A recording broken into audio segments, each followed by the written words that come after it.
পরবর্তীতে কিউরেবল হচ্ছে না, মাথায় চিন্তা চাপছে যে কি করে সেকেন্ড পজিশনে নেব, কিভাবে মানুষকে সেবা করব। আমার এই চিন্তা মাথায় সবসময় কন্টিনিউ হতো।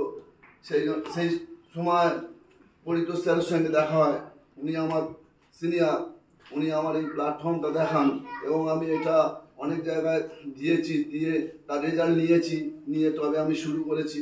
আমি মনে করি এই রিয়েচার একদিন পৃথিবীর শ্রেষ্ঠ থেকে শ্রেষ্ঠতম কোম্পানি হবে।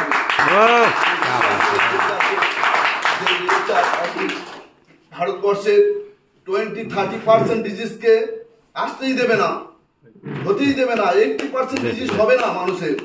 আমি এটাই বিশ্বাস করি আর রিয়েচারকে হার্ট ভালোবাসি। আর আমি সিও স্যারকেও দেখলাম, সিও স্যারের মতন মানুষ সত্যি আমি সেকেন্ড টাইম দেখিনি। আমার সিও স্যারকে এই প্রথম দেখা, এই সিও স্যারের মতন মানুষকে আমি কোনোদিন দেখিনি। এইরকম এত ভক্ত মানুষ, এত মানুষকে সেবা করেন উনি। প্রচুর অর্থ থাকা সত্ত্বেও আজকে আমাদের মতন এই ছোট ছোট মানুষের নিচে আমরা বিলো কোয়ালিটির মানুষ আমাদের সঙ্গে এসে নিজের সময়